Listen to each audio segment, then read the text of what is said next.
Hey, I'd like to welcome you to another episode of Mission Matters. My name is Adam Torres, and I'm so thrilled and excited to be at the 95th Annual Texas FFA Convention. We are in Dallas, Texas, and let me tell you, I am excited. We're celebrating our recent book release that we did with the Texas FFA, and I have one of the authors with me today, Benita Hodge, who is also a survey administrator over at USDA NAS. Benita, first, I just want to say, hey, welcome and congrats on becoming a published author. Thank you very much. It's such an honor and a privilege.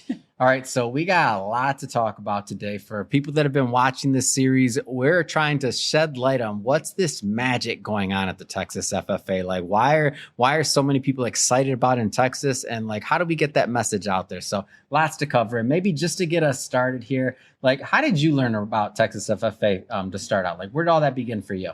Well, ironically enough, I just had a natural love for plants and animals. So I enrolled in a curriculum at school. It was called Science Academy, and it was an agricultural curriculum. So I didn't know anything about the FFA at that time.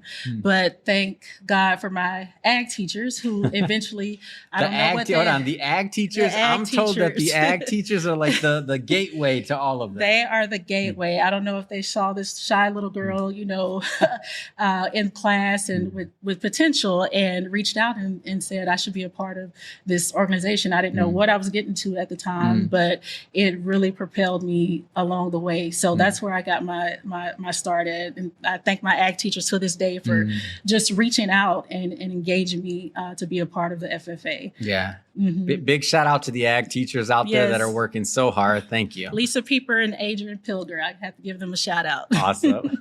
So now let's go further in the story. So you learn about the Texas FFA, you join. What happens next?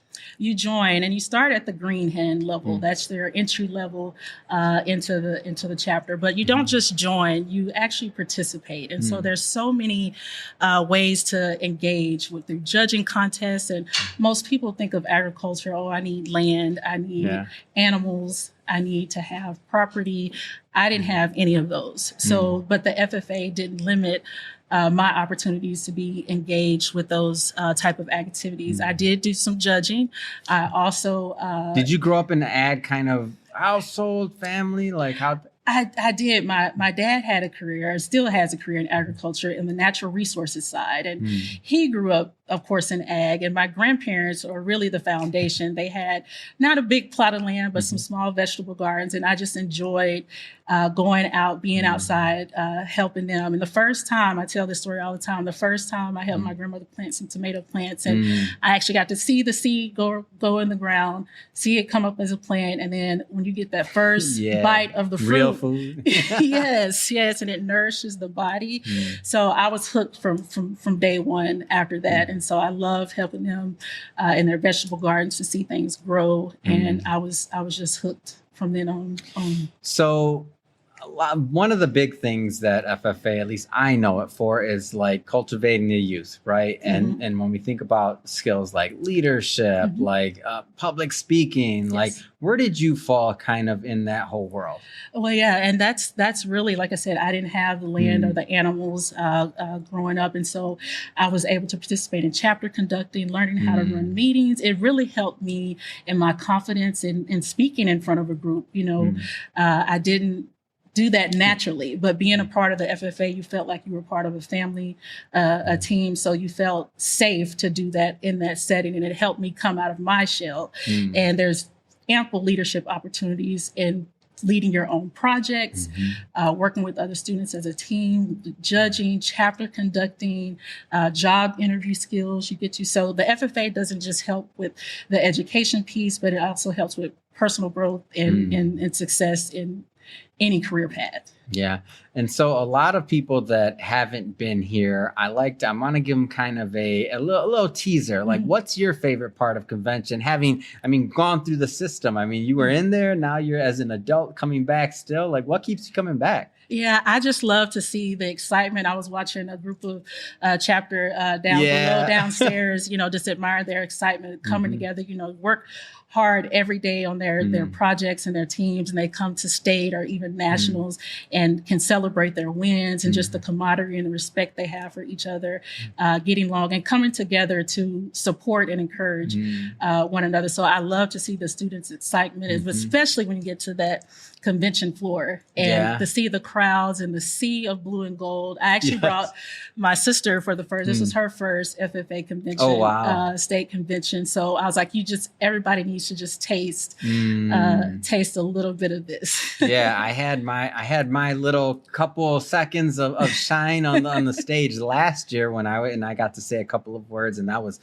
so much fun. And I was just like, the excitement, the energy, like, it's a lot. And the professionalism, it's just not something just thrown together. A lot. And am I right that the kids too, speaking of that, like the members, I should say, they're the ones running this show. They run it. Yes. Yes. So just think about, for context for everybody watching this, there'll be 15,000, I don't know, give or take, people at this convention, huge convention, lots of moving parts. I mean, hundreds of, the speakers, that, like the programming is intense. It rivals any business conference I've been to, and I've been to them all over the world. And this is put on by young adults. It is. And again, the sea of blue jackets just gets you, and I knew my sister when she first came, she was going to see that, like, look at the names, like, where's this group from? Where is this? To see just from all over the state. Yeah. So one of the things that I'm always curious about here, because I don't know, again, I'm an outsider. I'm just getting to know this. Year 2, I'm coming back year 3, already decided. I think that one's going to be in Houston, if I'm not mistaken, next year.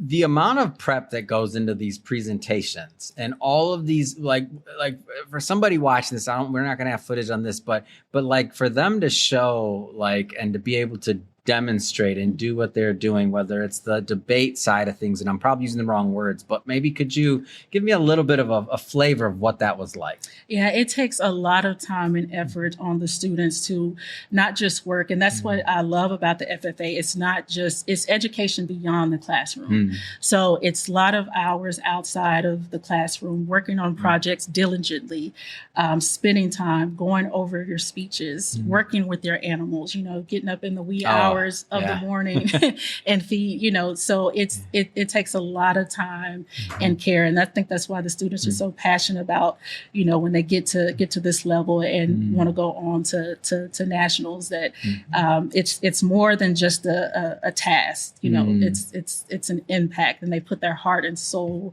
into it. And it seems to me like there's room for many different interests here. So you mentioned animals on one side, obviously agriculture on another, whether it's business through speaking or through leadership, or like, there's no like one size fits all FFA. There's no one size fits all. There's so many different competitions. If someone is looking to go into law, there's ag issues, looking at the landscape of how the laws affect agriculture and land and, livestock industry. There's so many different avenues that people can go into. It's not just production agriculture. So speaking to the, let's just say that there might be some students that get this somehow, some way. They're on YouTube, they're looking around, and maybe they see this. Somebody in, way back when, they're thinking about joining, they're thinking about getting involved. Like, what would be your message to them? Join. I would say definitely join. You never know what you're going to like until you try it. So it's you may find that you really like it, but you can't knock something until you try it. I would definitely say join. You just don't know where those opportunities will take you. I didn't know where they were going to take me. I got active in just about everything I could within the FFA to expose myself to different things, and I was exposed to things that I didn't even know existed. And like you said, same. I'm learning every convention. I'm learning. I mean, yes, there's turf grass management. There's livestock issues. There's food and nutrition. Even if you're going to be a dietitian, there's animal nutrition, but just nutrition in general, of what we eat from the land ourselves, not just the animals. So there's so many different avenues to take. And if you just want to be a part of a family where you can grow internally and develop, if you're not comfortable speaking, try yours. It's a safe place to test those talents. So And this affected, I mean, for context, so this, for everybody watching, this, I mean, this affected your entire life. I mean, now you, after you graduated Texas FFA, you kept going down that path up until what you're doing now at USDA NAS. I mean, maybe tell us a little bit more about that.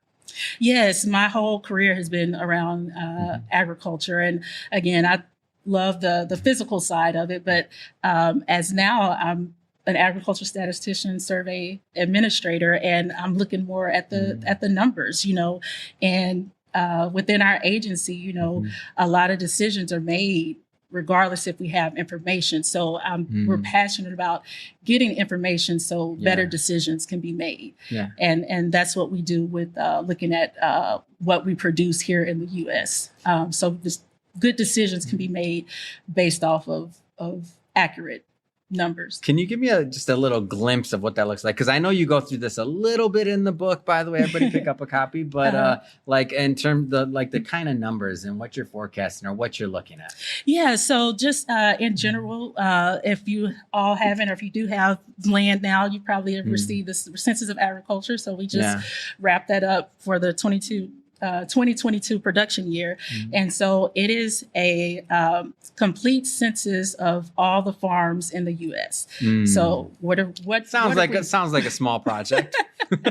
Pretty small little, you know. Yeah, right. And so with that information, we're able to tell, you know, how much cattle is being produced, you know, how much corn, soybeans, from field crops, vegetables, livestock, what all is we producing. That way that information it works with supply and demand, and that so we do put out different forecasts, yield forecasts throughout the year, and just try to keep up. We have one report is our crop stocks reports, or our ag surveys. And so we start at the beginning of the year looking at intentions of what the farmers are going to plant, and we take that all the way to the end of the year for what is produced through production. So a lot of numbers. They call us the fact finders of U.S. agriculture. Yeah. So just about any aspect, you can go to www.usda.nas and find .gov and find our numbers. So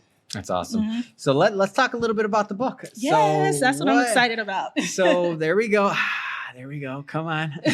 Yes. So what do you hope that, I mean, a lot of different things you could have talked about, a lot of different angles you could have come from. Like tell us a little bit more about why you chose your topic and what you hope your readers will get out of it. Yes, I think the best thing that you can tell anybody is about your own personal experience. So I chose to tell my story and how FFA and agriculture has impacted my life. Like you said, where I got my start.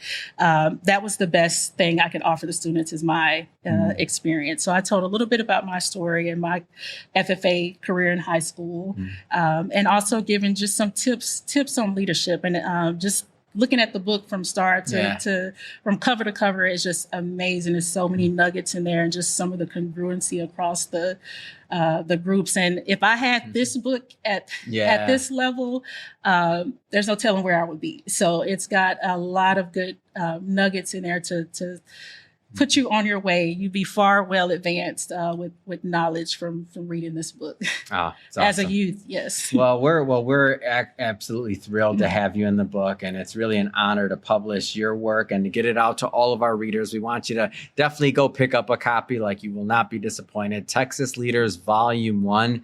It's a great book. Well, Benita, I just want to say thank you for coming on the show first. And so nice to finally meet you in person. Yes. I mean, working on a book with somebody for a while, like, oh, we finally all get to meet. And it was been great working with you. And thanks again for coming on the show. Yes, thanks for having me. Such a pleasure and an honor. And congratulate all the other authors as well.